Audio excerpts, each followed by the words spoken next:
Good afternoon from Hong Kong. Good morning to Moscow and others listening in from Russia. This is Sarah Grimmer, the Secretary General of the Hong Kong International Arbitration Centre. Welcome to this webinar in our series that's been running since April in 4 different languages: English, Chinese, Korean and Russian. Today's webinar is focused on developments in Russia and specifically HKIAC'S PAI status 1 year on. We are very honoured to have speaking on this webinar with us today 2 experts in their fields. First of all, we have Professor Anton Ososkov, who is a professor at the Civil Law Department of the Lomonosov Moscow State University and a professor of international private law at the Russian School of Private Law. He has sat in approximately 100 international arbitrations under all of the major rules, including uncitral arbitration cases. And importantly for today, in particular, he is a member of the Russian Council for the Development of Arbitration and also a member of HKIAC's governing board, the HKIAC Council. He's going to be speaking to us today about the clarifications that were recently issued by the Russian Council in response to the joint request for clarifications that was submitted by HKIAC and the Vienna International Arbitration Centre in February this year. We are also joined by Konstantin Kroll, who is a partner in the Moscow office of Dentons. He is a leading M&A and capital markets expert and arbitrator, triple qualified as a Russian advocate, a solicitor of the senior courts of England and Wales, and as an Irish solicitor. And he speaks today with over 23 years of experience in leading international law firms in Moscow and in London. So we welcome his expertise. He's going to be speaking to us, giving a practical perspective on HKIAC as a choice of forum, and also in the context of Russian-related transactions. So today, I'm going to start off with a presentation on HKIAC that will be relatively brief, and then we will move into the much more substantive parts of today's webinar. We will save time at the end of this webinar, which will last for 1 hour, for your questions. You can submit questions to us on the Q&A function that you have on your screen. Those questions will be received by the speakers anonymously, so it won't be open to the public.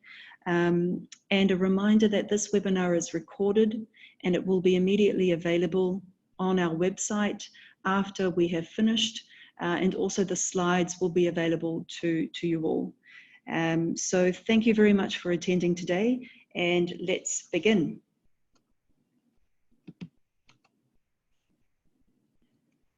Okay, so first of all, I want to talk a little bit about HKIAC and our path to obtaining permanent arbitral institution status and what that has meant in the last year. As most of you will know, we obtained status as a permanent arbitral institution on the 25th of April in 2019, and we were the first foreign arbitral institution to obtain that status. Now, that status has significant consequences under Russian law.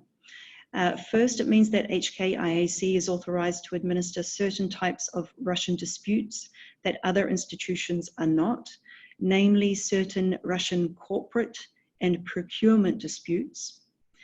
It means also that HKIAC may also administer certain Russian domestic disputes, and further that parties to HKIAC administered arbitrations that are seated in Russia may benefit from Russian court assistance in obtaining evidence, and also may exclude certain aspects of court oversight, those options not being available if the arbitration is administered by an international arbitral institution that does not have PAI status. And for international arbitration seated in Russia, HKIAC administration ensures compliance with Russian law for the enforceability and the validity of awards. Now, that is a brief summary of the consequences, and we're going to go into much more detail about those consequences under Russian law.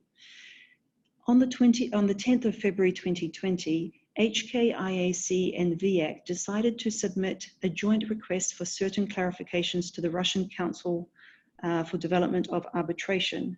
And that body is mandated to summarize arbitration law enforcement practice. And what we had found, both HKIAC as well as the Vienna Center had found in its study of PAI status, and also across many of our meetings with lawyers and with businesses that had connections to Russia, that there were certain areas that parties were raising questions in respect of repeatedly. So we decided to submit a joint request for clarifications to the Council. And those clarifications were in respect of issues concerning corporate disputes, procurement disputes, domestic disputes, the differences under Russian law between arbitrations administered by a PAI and ad hoc proceedings, as well as the consequences of a PAI like HKIAC or the Vienna Center administering an arbitration that under the relevant Russian law it is not authorized to administer. We submitted that request on the 10th of February, and we were very pleased to receive on the 27th of May a response, a comprehensive response to our questions that was issued by the Working Group 2 on Foreign Arbitral Institutions of the Russian Council. That we have since published, and that's what we will be speaking about at some length today. Before we move on to that, I want to give a bit of a snapshot in respect of HKIAC's experience involving Russian parties over the years. So over the last 10 years, HKIAC has administered 20 cases involving Russian parties, and the highest number of cases that we have seen involving Russian parties came in last year. Most of those cases were contractual disputes. They were broadly commercial disputes, financing, trade, professional services, loan agreements, as well as cases involving in the maritime industry and corporate disputes. The total amount in dispute across the cases was over $400 million US. It ranges from a very small case, which was $50,000 US through to a larger case, $187 million US, and the average across all of the cases is $20 million US, so relatively sizable. What we saw were parties choosing mainly English law or Hong Kong law, of course those two laws being very similar in many ways, as well as Chinese law.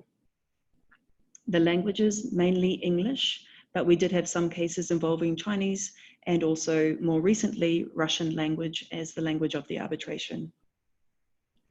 Interesting to note that the counterparty nationalities were Chinese, so mainland Chinese or Hong Kong.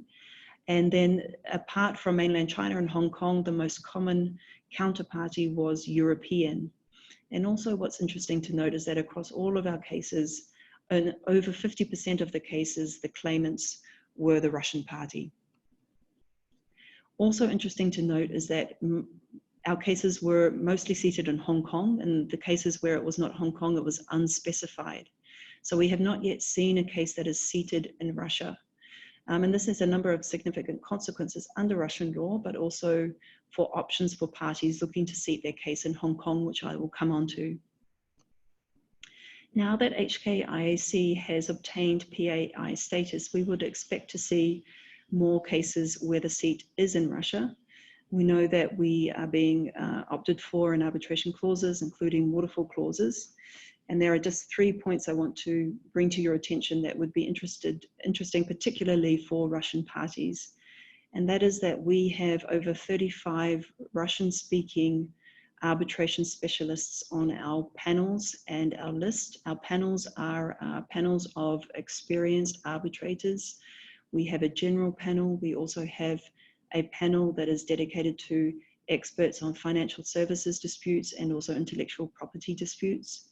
And our list of arbitrators is for those arbitrators who have sufficient experience but have less experience than those on our panels. And typically when HKIAC appoints arbitrators, we first look to our panels and our list, and and it's only in special occasions or special cases that we would move off the panels and list and appoint otherwise.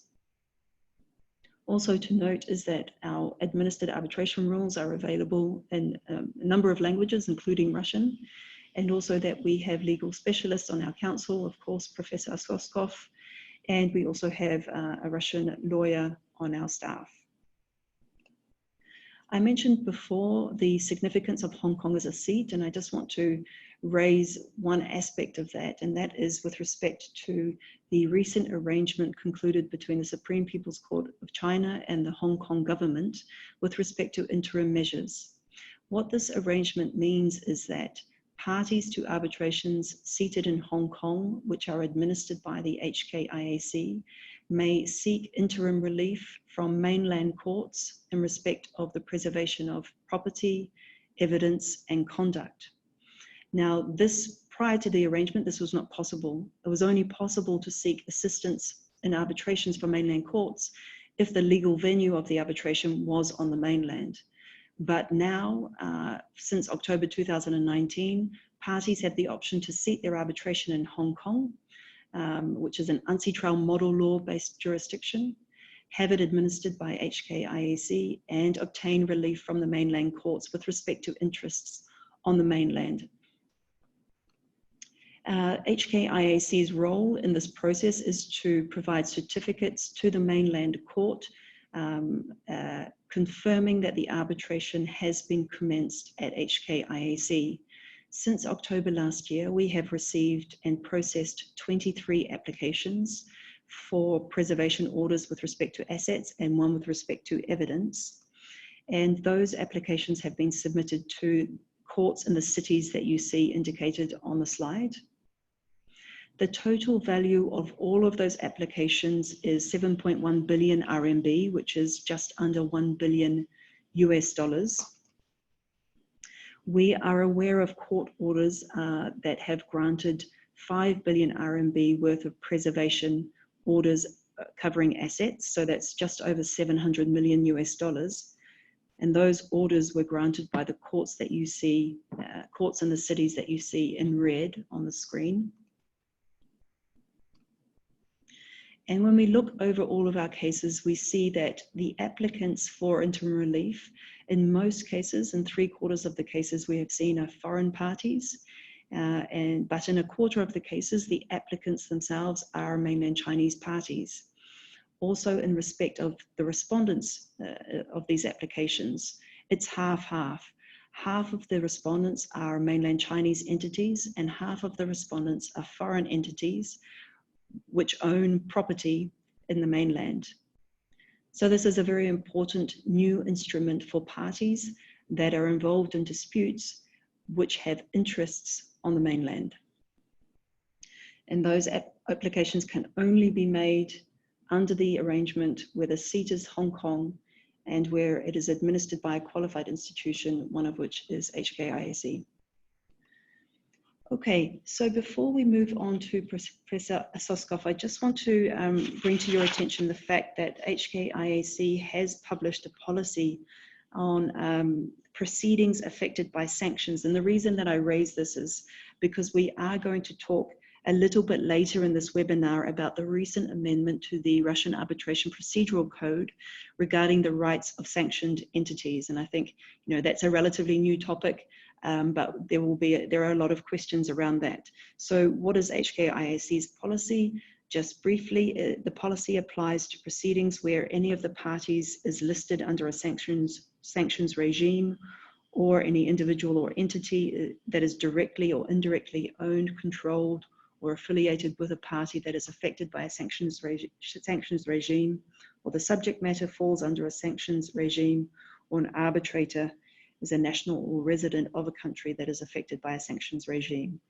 So in those relevant proceedings, the HKIAC would require from any party affected information with respect to the regime in question and how it would affect HKIAC in its administration of proceedings, any arbitrator who is participating in proceedings, and any party who is making payments in proceedings.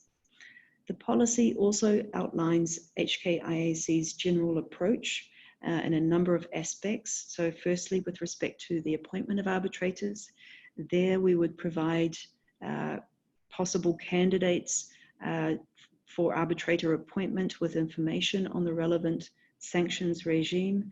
We would also possibly look to appoint someone who is not affected or is not a national or a resident of a regime affected by a sanctions regime.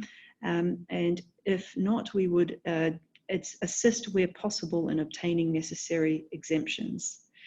In respect of the management of the deposit, we provide information with respect to the way in which we manage deposits. We generally work in Hong Kong dollars, but we can operate under all the major currencies.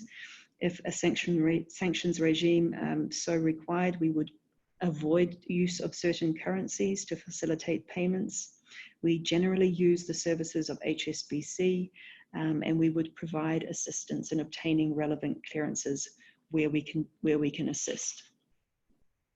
Okay, so that brings me to the end of my introductory presentation, and now I would like to hand over to Professor Asoskov. Thank you very much, Sarah, and hello to everybody.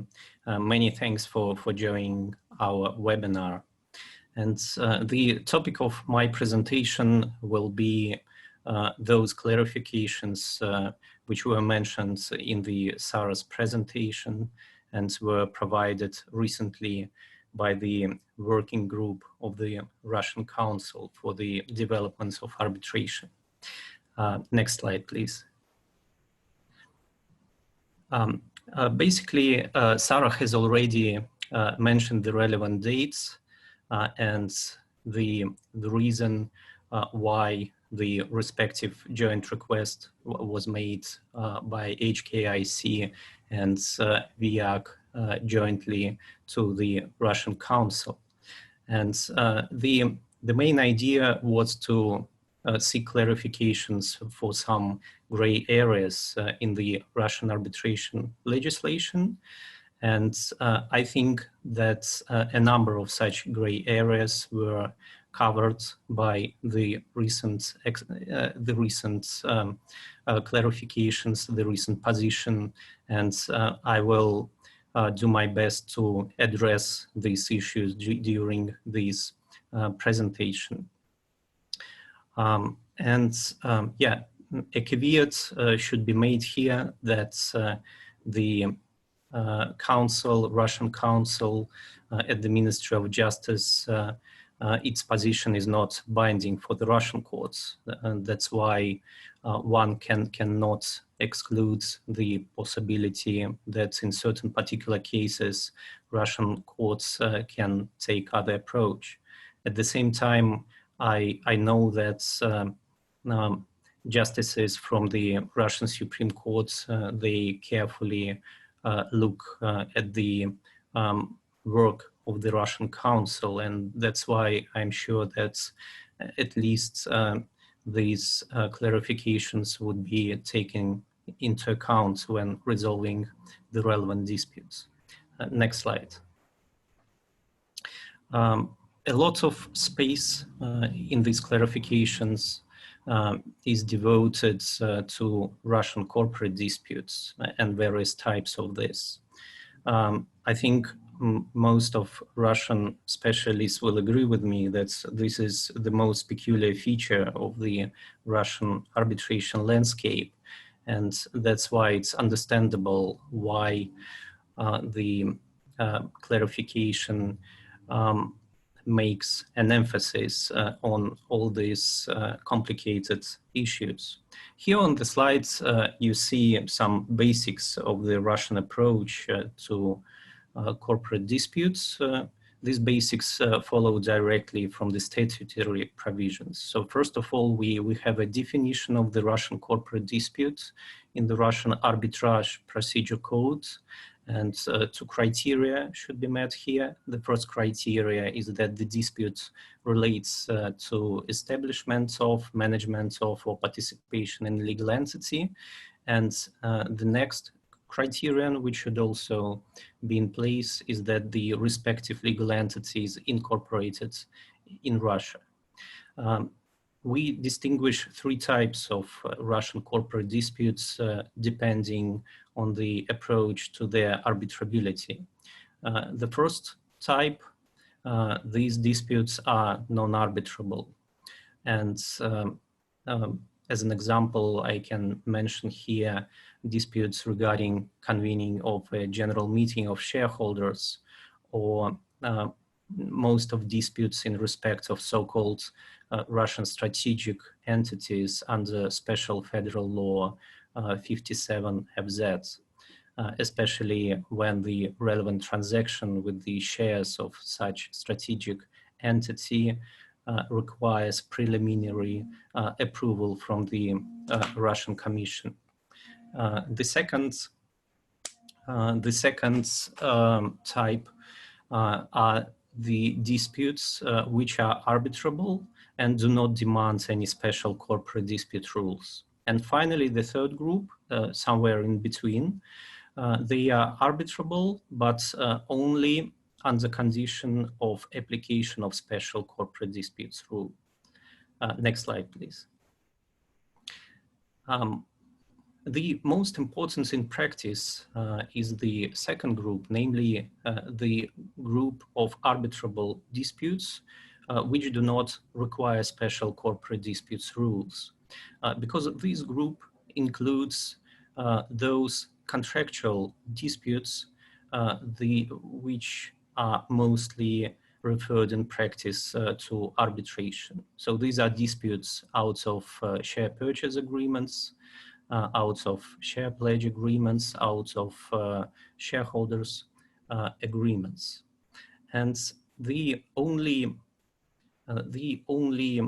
requirements, mandatory requirements, which we see in respect of this group, but a very important requirement is that under Russian law, such disputes may be referred only to arbitration where it is administered by a PAI. So this means including HKIAC, and Sarah explains in detail the respective legal status of HKIAC under Russian law as having a status of such PAI. And we need to bear in mind that from the perspective of Russian law, if this requirement is not met, then serious negative legal consequences will follow. Namely, the Russian courts will refuse to refer the parties to arbitration if the claim is filed with the Russian courts, or it will set aside an arbitral award if the seat of arbitration is in Russia, or refuse to recognize and enforce the relevant arbitral awards. Russian specialists frequently use the expression conditionally arbitrable. So this means that in general, these contractual disputes regarding shares in Russian companies, they are arbitrable, but only if the above mentioned mandatory criterion are met. Next slide, please. Then here you see maybe one of the most important parts of the clarifications. The thing is that in the end of 2018, important amendments were made to the Russian legislation, which liberalized certain requirements to Russian corporate disputes. Unfortunately, the mirror amendments were not made to another piece of legislation, Russian Arbitrage Procedure Code, and there was serious uncertainty how this new federal law interacts with the previous old provisions from Arbitrage Procedure Code. It's very important that now the position of the Working Council's working group clarifies that provisions of the new law should have priority over old rules of the Arbitrage Procedure Code.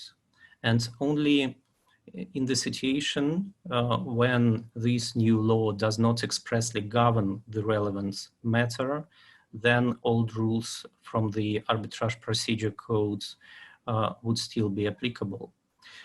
This clarification is very important, particularly for disputes out of shareholders' agreements, because under old provisions of arbitrage procedure codes, there was a mandatory requirement that to such disputes, special corporate disputes rules should be applicable.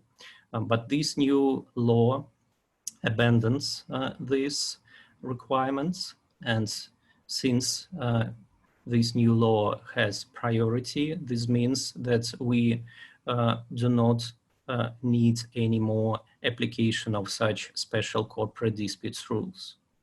But here an important aspect relates to the fact that this new law says nothing about the seat of arbitration for this category of disputes.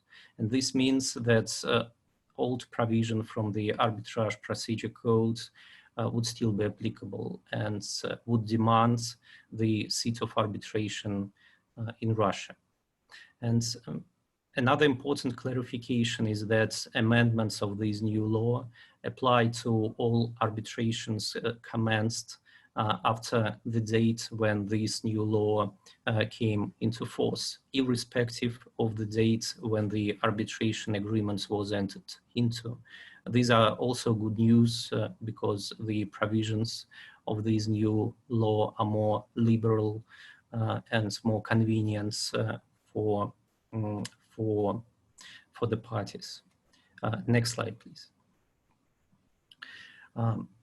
Other important clarifications about corporate disputes, they say that if the dispute is under share purchase agreements, but this particular dispute, the cause of action chosen by the claimants and the legal remedies which are requested, they do not affect the ownership of assets, then such a dispute shall not be characterized as a corporate dispute, because under arbitrage procedure codes, only disputes over ownership of shares are characterized as such.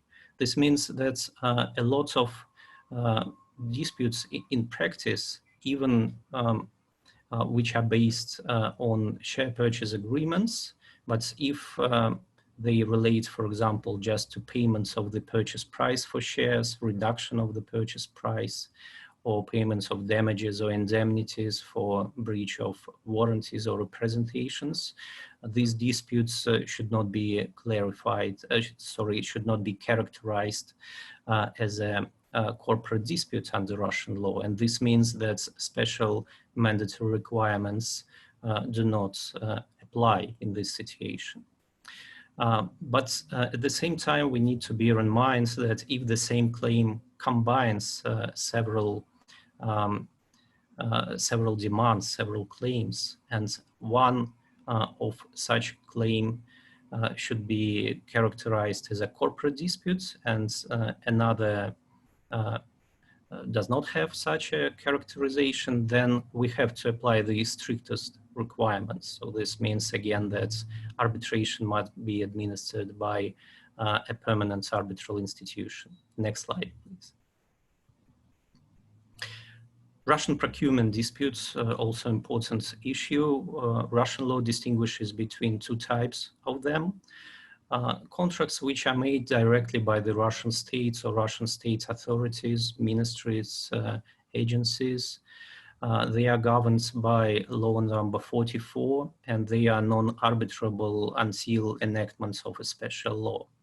But at the same time, we have another procedure for many contracts which are made by Russian commercial companies controlled by the Russian state. For example, such big names as Gazprom, Rosneft, Rosatom.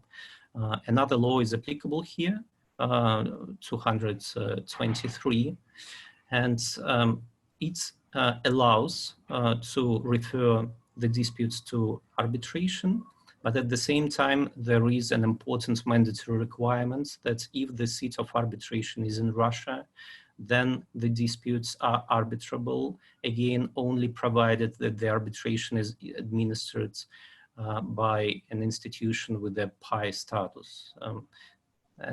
Here, again, HKIAC may be a very important option to think about. So in other words, these disputes are also conditionally arbitrable under Russian law. Next slide, please. It's important that under provisions of Russian procedural rules, Russian courts can assist an arbitral tribunal in the taking of evidence only if the arbitration is administered by a PAI and the seat of arbitration is in Russia. This follows from the statutory provisions and was clarified recently by the Supreme Court. Next slide.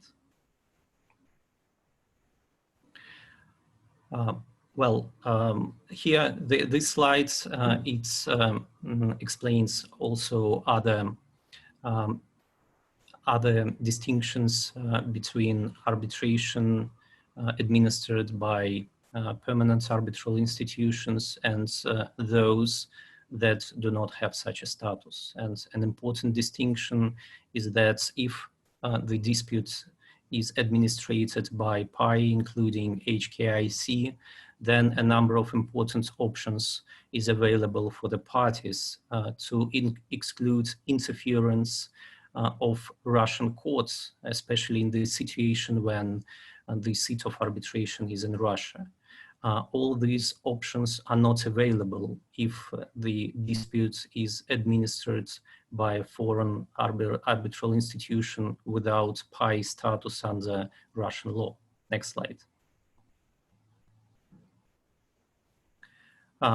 Regarding ad hoc arbitrations, again, Russian law has a mandatory provision that only PAIs can serve as appointing authorities or can provide further assistance to such ad hoc arbitrations. And there is an express statutory provision that an arbitral award is deemed rendered in violation of the applicable arbitral procedure if some arbitral institution without such status acts as an appointing authority or provides further assistance. Next slide, please. Russian domestic disputes, this is another peculiarity of Russian law. And it's important that Russian domestic disputes can only be administered by PAIs, foreign PAIs, if they established a separate branch in the territory of Russia. An exception is made only for the disputes related to special administrative regions. One can name these Russian offshore zones. It's important that at the moment, neither HKIAC nor VIAC has a separate division in Russia. And this means that they cannot administer purely domestic Russian disputes. Criteria for drawing a distinction between domestic and international disputes follow from Article 1 of the Russian law on international commercial arbitration. And here you see the relevant criteria on the screen. It's important that the Russian Supreme Court clarified that formal foreign shareholding in a Russian company is not sufficient. So even if 100% of shares in a Russian company is owned by some foreign shareholder, if this Russian company enters into a contract with another Russian company and we don't have any other criteria of international disputes, then the limitations which I'm speaking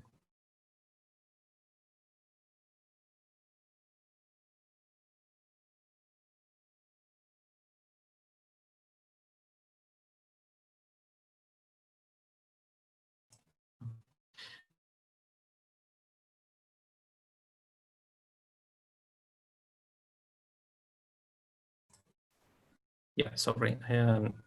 Sorry for a technical glitch here. Next slide, please.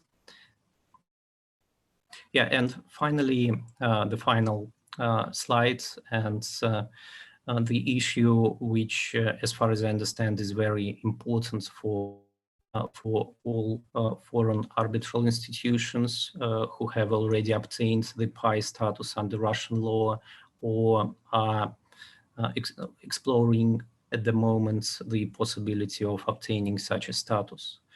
And as we know, under most arbitration rules, and also including HKIAC, the issues of jurisdiction are resolved by arbitral tribunals, not by the institution itself. And the institution can only make prima facie decisions before the formation of an arbitral tribunal.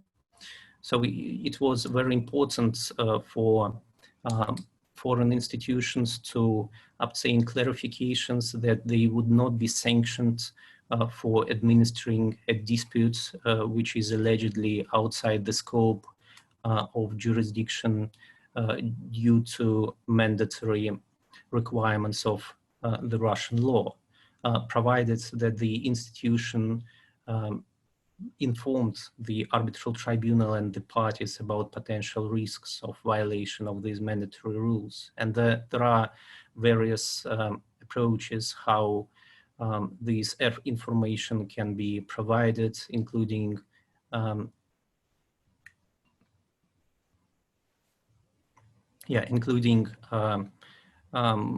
general guidelines on this issue and giving individual advices. And it's very important that this was made, this clarification was given. That's all that I wanted to share with you regarding the joint request, and thank you very much for your attention. Thank you very much, Anton, for that very clear and comprehensive overview of the consequences under Russian law of PAI status. And just to repeat what I said at the start, these slides and a recording of this webinar will be available to all participants and will be available on an ongoing basis on our website. Okay, so now it's my pleasure to hand over to Konstantin, who will take us through Russia-related transactions and HKIAC is an arbitral forum of choice. Thank you, Konstantin. Thank you, Sarah, and thank you, Anton and Sarah, for your excellent presentations, because you really simplified my job, because you set an excellent background for the theme I'm going to talk about here. And of course, thanks to everyone who joined this webinar. So next slide, please.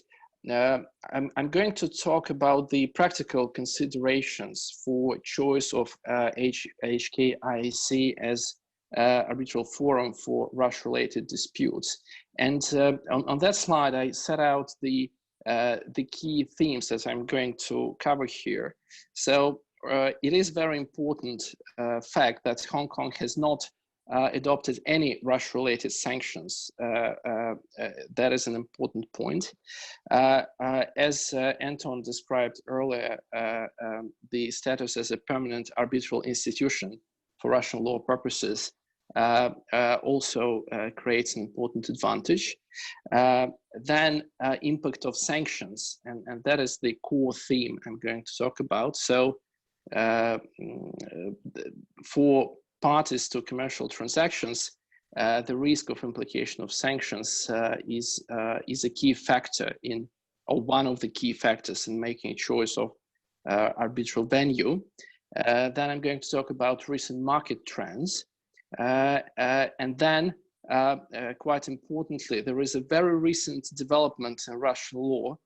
Amendments were made to the Russian Arbitrage Procedure Code as recently as June 8 this year, and they will be coming into force on the 19th of June, in 2 days. And I see these recent amendments as potentially a game changer for parties in their consideration of choice of arbitral forum. And I'm going to talk about some of the potential risks presented of these recent amendments to the Russian Arbitrage Procedure Code. Next slide, please.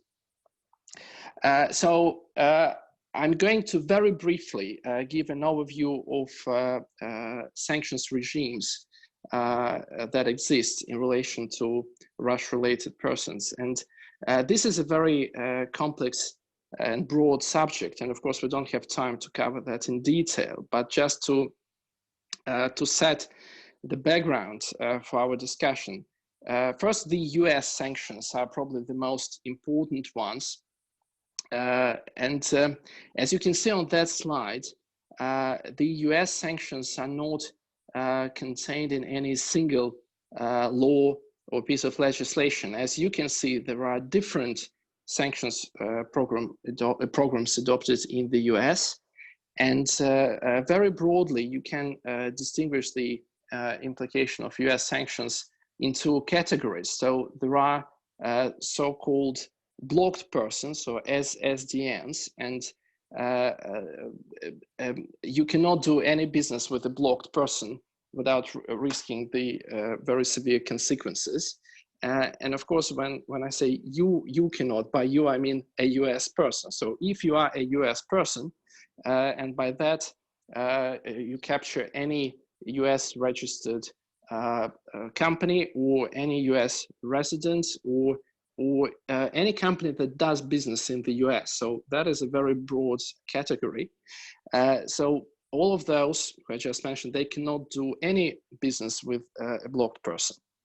Then there are so-called sectoral sanctions that are not that strict, and they only restrict certain types of transactions with the sanctioned entities.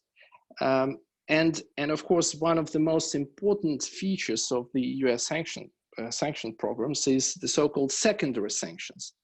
And that means that if a non-US person enters into any significant transaction with an SSDN, so specially designated national or blocked person, then there is a risk that the US will enact some secondary sanctions to that person. And because significant transaction is not defined anywhere, and there is a very broad scope for application, because there is no strict narrow definition, it's a real concern for many parties.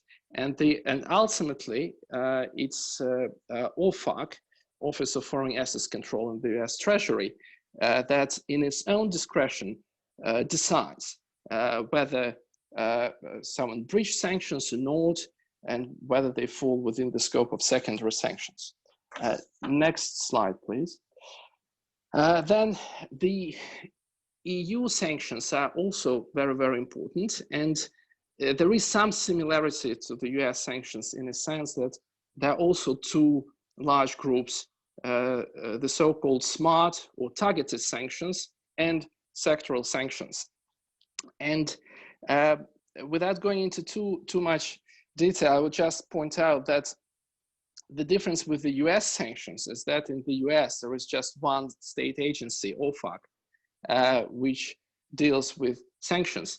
And in Europe, because there are 28 member states, then there is an authority in each member state that imposes penalties or makes rulings on the application of sanctions. And that makes European sanctions in a sense also quite difficult for any party which does business in a number of jurisdictions. Next slide, please. So what is the impact of sanctions on arbitration? Because that is the theme that we're discussing today. And the fact of the matter is that both practical and legal problems.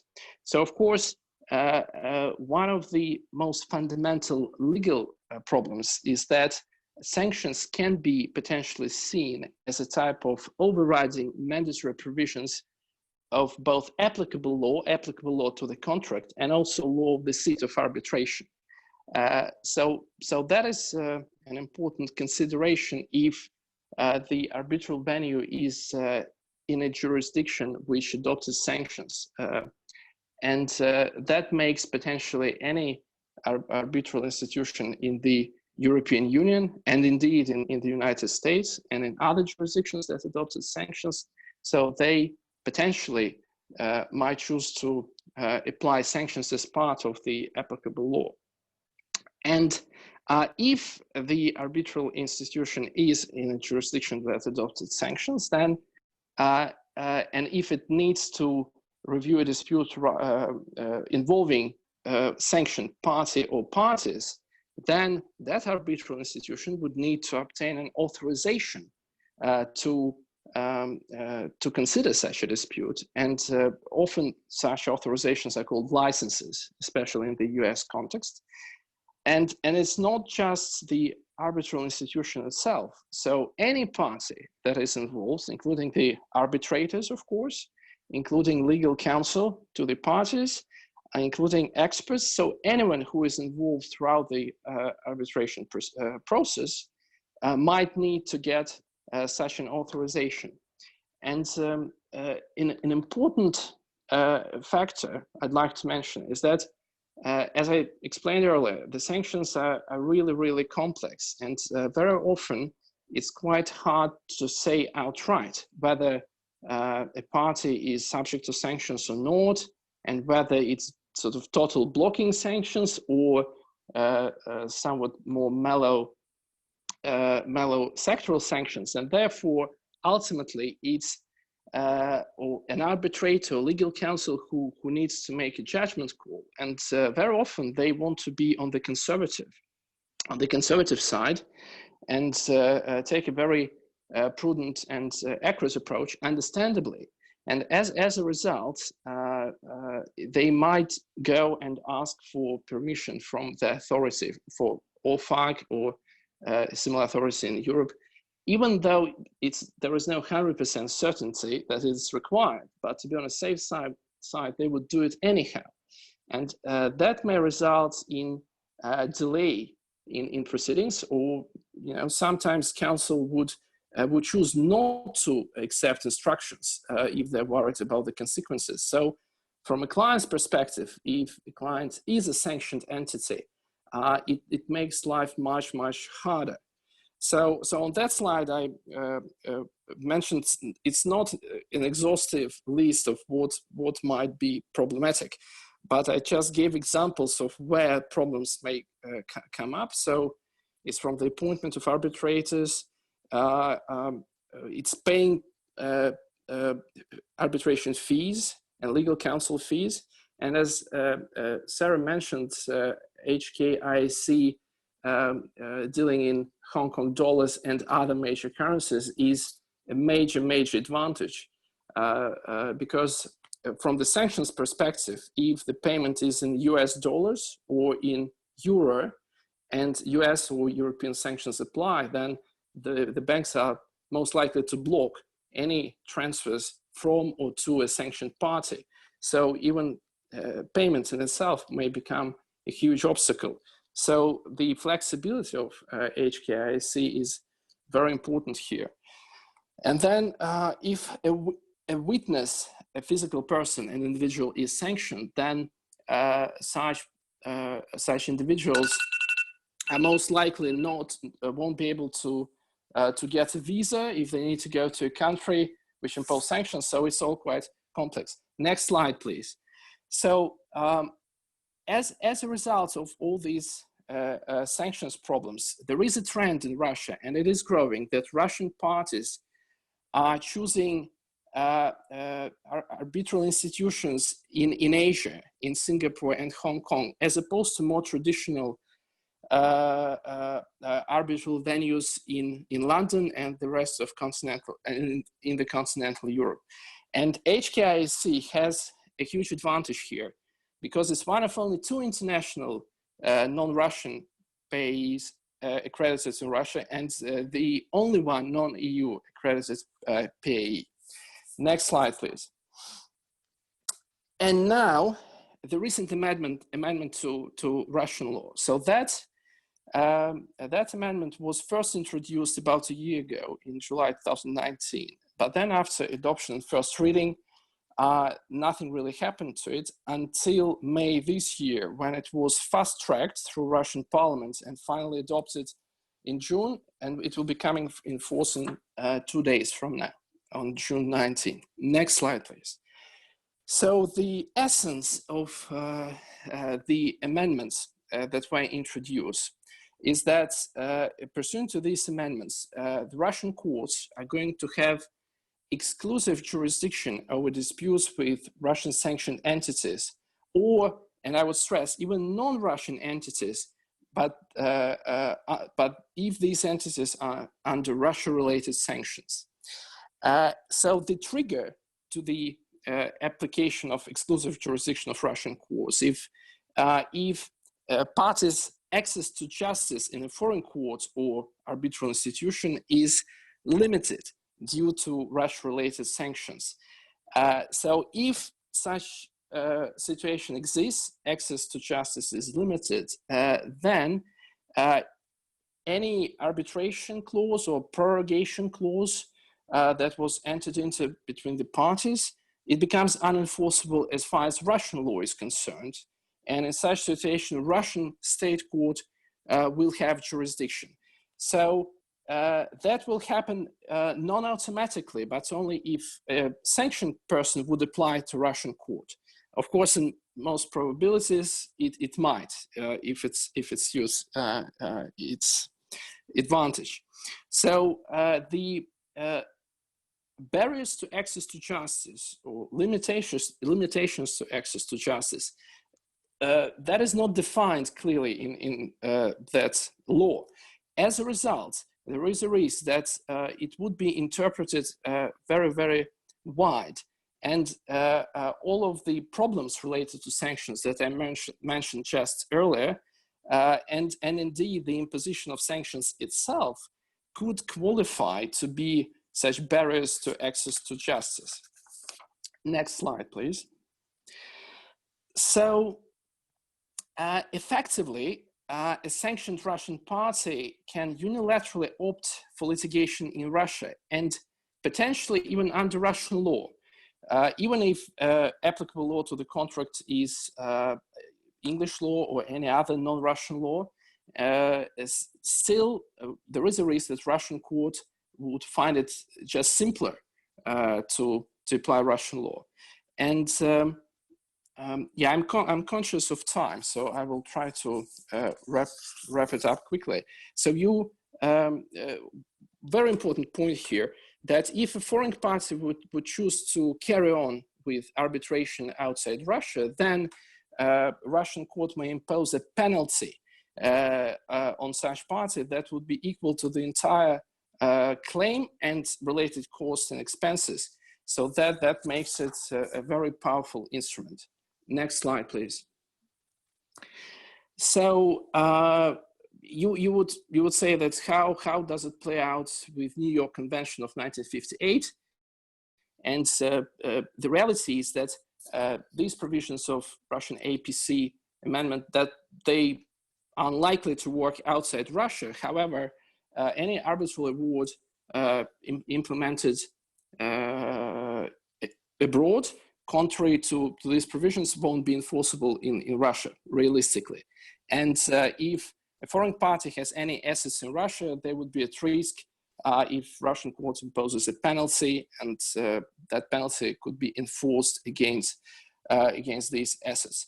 And of course, importantly, I would stress that APC amendment is likely to have a retroactive effect even to those arbitration clauses that were entered into prior to the implementation of that change in Russian law. Next slide, please. Next and final slide. So I believe that Hong Kong and HKIAC has a unique advantage here and a solution. Because Hong Kong has not adopted any Russia-related sanctions. That resolves many issues, and because of that, it will be very hard to argue that a party which is subject to arbitration in Hong Kong that its access to justice is somehow limited, and therefore I think that it will be very comforting that parties can carry on with the arbitration that they have opted to without the risk of Russian court assuming jurisdiction. Of course, PAI status, very important, and also final practical point is that because of the PAI status, parties are permitted to exclude in the wording of the arbitration clause ability of Russian courts to set aside an award, to set aside an interim award on the tribunal's jurisdiction, and to reconsider a challenge to an arbitrator that was rejected by the tribunal. So I think all these factors together makes HKIAC a unique solution to many practical problems. Thank you. Thank you very much, Konstantin, for that very informative presentation, raising attention to some very new areas that we need to be aware of. We have some questions that I would like to pose. First, if I can turn to Anton, we have a question that asks, with the reference to the idea that PAIs can serve as appointing authorities and provide further assistance to ad hoc arbitration where the seat is in Russia, does it mean that it is not possible to agree in the clause for arbitration, ad hoc arbitration, administered by and other arbitral institutions such as the ICC, the Swiss Court of International Arbitration, when the seat is in Russia? Thank you, Sarah. Yes, I think the answer is yes.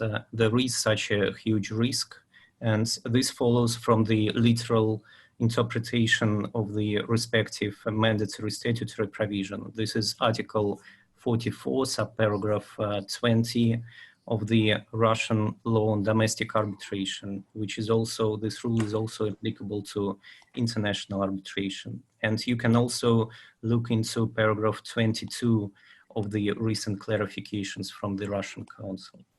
Okay, thank you. Another two questions. Do the Russian courts recognize an exemption from liability of tribunal members absent deliberate wrongdoing? And what requirements are there for arbitrators and counsel in respect of work permits for arbitration seated in Russia? And how in practice will arbitrators be able to procure a work permit if one is required? Yeah, the issue of liability of an arbitrator is expressly addressed in Article 51 of the Russian law on domestic arbitration. And this article is also applicable to international arbitration. And the possibilities for liability, potential liability of an arbitrator are very limited. This article says that this is possible only in the frames of a criminal case against the relevant arbitrator. And so we need to have a very tough situation when, for example, a bribe was paid to an arbitrator, and because of that, we have a criminal case. Regarding the another question of the work permit, under Russian law, there is no need to obtain a work permit if a person just performs his or her functions as an arbitrator and no other activities are exercised on the territory of Russia. So all you need in this situation is a Russian visa if you have to come to Russia for a hearing, and that's it. Thank you. And one final question for the time that we have left. And this is with respect to clause 7 of the response from the council, and specifically to clause 7F. And here the question is, do you believe there is any practical risk of a Russian court finding that although a dispute relates to a shareholders agreement, a PAI which has not lodged special corporate rules is not entitled to hear such a dispute because the dispute constitutes a corporate dispute arising between the participants of a legal entity and that legal entity? That is the category that is encapsulated in paragraph 7F of the Council's response.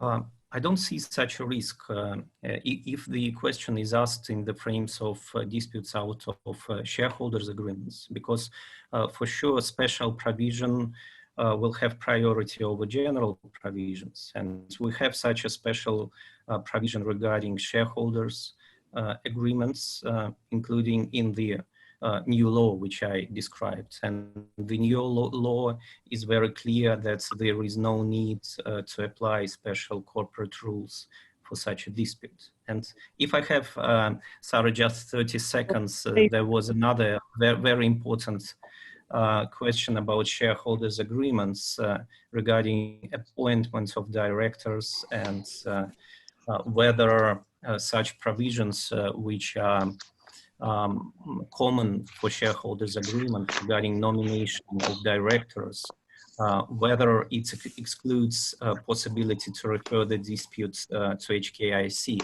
My answer is no, I don't see this problem, because here we should distinguish between contractual remedies and some statutory remedies.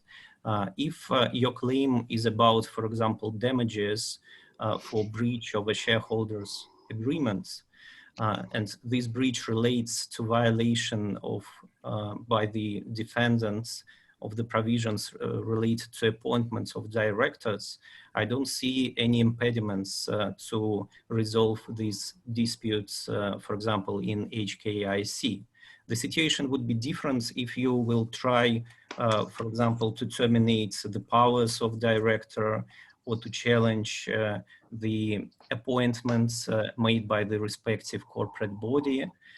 Such statutory remedies may be applied only under special corporate dispute resolution rules. But such remedies are quite rare employed in real practice. Yeah, thank you. Wonderful, thank you very much, Anton. So that concludes today's webinar. As I said, it's going to be available on an ongoing basis on our website. Let me just thank our two speakers very much for their insightful and expert presentations, much appreciated. Thank you to all of those who participated in our webinar. And I'm going to now put up a next slide as we close this session, which shows our upcoming webinars, one of which will be in Russian, and that will be on the 15th of July. Thank you very much. Thank you. Thank you.